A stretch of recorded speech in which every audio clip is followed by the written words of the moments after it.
ఈరోజు వనపర్తి పట్టణంలో వనపర్తి మున్సిపాలిటీలో ఇంటింటికి కాంగ్రెస్ అనే పేరు మీద శుభోదయం వనపర్తి పేరు మీద మేము మా పెద్దలందరూ కాంగ్రెస్ పార్టీ మున్సిపాలిటీలో గెలిచిన పెద్దలందరూ అందరితో పాటు పాత కొత్త కాంగ్రెస్ అందరం కలిసి ఇంటింటికి వెళ్తున్నాం. ప్రతి ఇంటికి వెళ్ళి కాంగ్రెస్ పార్టీలో మా గౌరవ ఏఐసిసి పిసిసి ప్రకటించిన మల్లు రవి గారిని గెలిపించాలని మొన్న అసెంబ్లీ ఎన్నికల్లో నాకు 25,000 మెజార్టీ ఇచ్చి దీవించారు.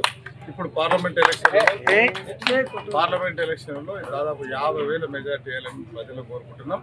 ప్రజల నుంచి చాలా బాగా స్పందన ఉంది. వాళ్ళు బ్రహ్మరథం పడుతున్నారు. మీరు గెలిచి 3-4 నెలలు అయింది, ఆ బీఆర్ఎస్లకు ఏం పని పడలేక ఇది రాలే బదాలు చెప్తున్నారు.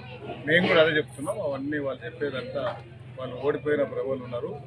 ఓడిపోయిన ప్రభువులు నుండి వాళ్ళు పిచ్చి మాట్లాడుతారు. వాళ్ళు ఏం చెప్తున్నాం అక్కడమ్మా 5 ఏళ్ళు కాంగ్రెస్ పార్టీ ఉంటుంది, కాంగ్రెస్ ప్రభుత్వం ఉంటుంది, రేవంత్ రెడ్డి గారు ముఖ్యమంత్రి ఉంటారు.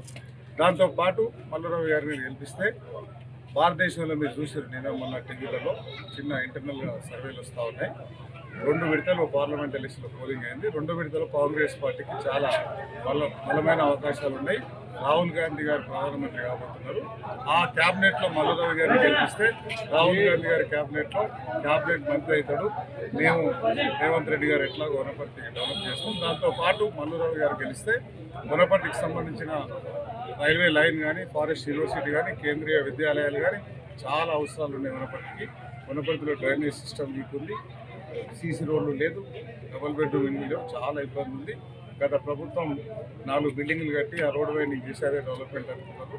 మేము కింద నుంచి గల్లీ నుంచి స్టార్ట్ చేసి అప్ టు మెడికల్ కాలేజ్ వరకు పోతాం. గల్లీ నుంచి స్టార్ట్ చేసేది కాంగ్రెస్ పార్టీ లక్ష్యం.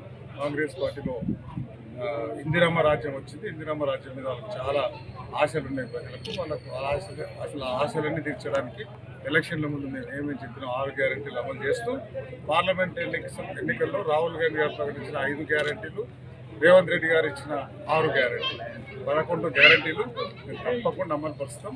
కొంచెం లేట్ అవుతా ఉంది. ఎందుకు లేట్ అవుతుంది అనేది కూడా మేము ప్రజలకు చెప్తున్నాం. ఖాళీ ఖజానా మాకు ఇచ్చిపోయారు ఇప్పుడున్న గవర్నమెంట్. దాన్ని ఒక్కొక్క రూపాయి జమ చేసి అన్ని స్కీమ్లు ఇంప్లిమెంట్ చేసే పనులున్నాం. కాబట్టి కాంగ్రెస్ పార్టీని చేకూర్తి మీద ఓటేసి కాంగ్రెస్ పార్టీని ఆశీర్వదించి మల్లు రవి గారికి